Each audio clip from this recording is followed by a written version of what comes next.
So in this how to slice, we're gonna be checking out some city frames. So let's go. So this is Portland. As you can see, this is a miniature of Portland. It's called city frames. So let's take a look in this how to slice, how to print this model, what are the tips and best configuration parameters to print. So as you can see, Denver, it's got a kind of, there are some parts of Denver that are flat, some high grounds right here. So let's see. First, let's take a look.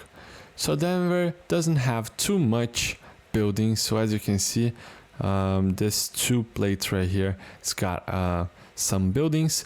So I do recommend for the buildings, always check if your printer is at the for your film, it's at the best filament settings right here in filament configurations. And always make sure that your printer is at the specific temperature that for your filament. So if you have higher temperatures that are not suited for your filament, you're gonna have stringing right here. So stringing is when your temperature is at too low, too high, and it leaves some scars. So while the printer is going from one building to the other, it will leave a residue, some tiny bits of filament. It will look like Spider-Man went to Portland and left a lot of strings. So to make sure you don't have this issue, I do recommend to print a temperature tower and check out the best temperature for your filament. But let's go over here to print settings. So over here in print settings, layer height, let's reduce the layer height to 0.16 millimeters so we can get a better quality print and a better resolution in our miniature. As for infill, we can be selecting 10% just so we can have a really rigid model. And for skirt and brim, we do not need any brim because as you can see, it's got a perfect contact area to the build plate, so we will not need any brim. As for support material, we do not need any support material either because this model is optimized for printing and all of the buildings are tall but don't have overhangs, so you will not need any support material.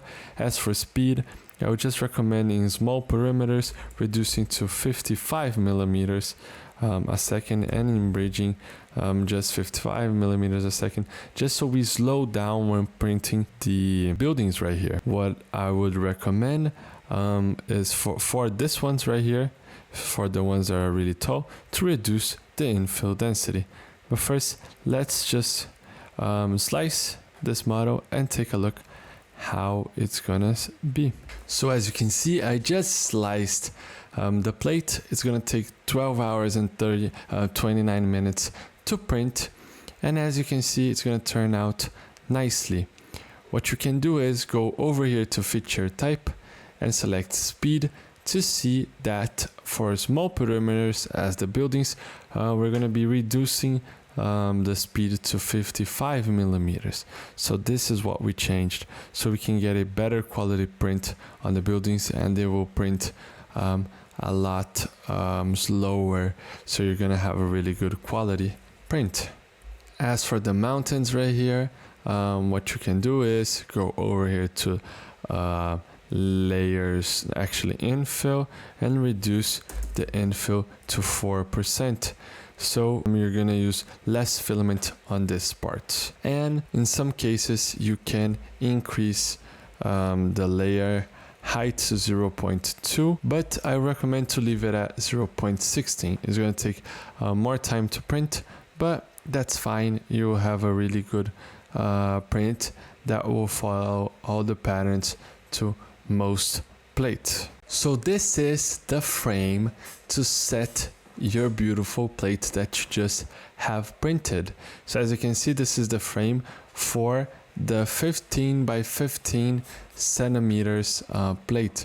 Just be careful at what you're printing because we got two sizes, one that's smaller than the other, so make sure you're printing the correct one. So as you can see, the plate is fairly easy to print, and we got a support for the wall, so you can set and print and attach to your wall. Over here you can just print this and it will insert into the frame. So to print this, you can just go to print settings, layers and perimeters, and you can print at a 0.22 millimeter layer height. As for infill, we're going to increase this to 8% of infill so you can get a rigidity, and it's going to look it's going to be really firm to attach in the wall. As for fill pattern, you can leave it at gyroid. This model does not need any brim because it's got a good bed adhesion to the build plate. As for the wall support, and for the support material, you do not need any support material because it doesn't have tiny overhangs or nothing like that. As for speed, you can print at your standard printing settings because this model is not complicated, doesn't have tiny overhangs, so the standard printing configuration is fine. So it's gonna take 7 hours and 10 minutes to print on the Ender 3 V3 SE and will look really nice. Prusa is alarming a stability issue. This is due to the underside right here.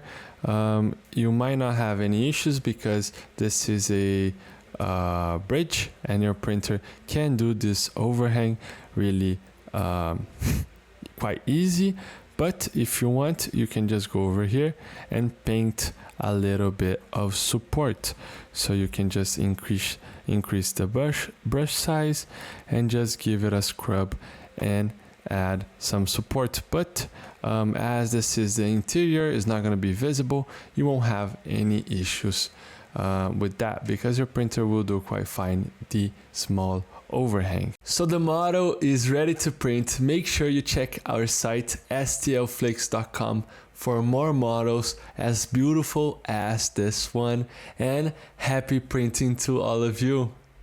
I hope you guys enjoy it. Those slicing videos are an initiative from STL Academy, which is the educational project from STL Flix. So if you guys want to learn more about 3D printing, you could check our description and look at STL Academy courses. And don't forget, see you guys at the next slicing.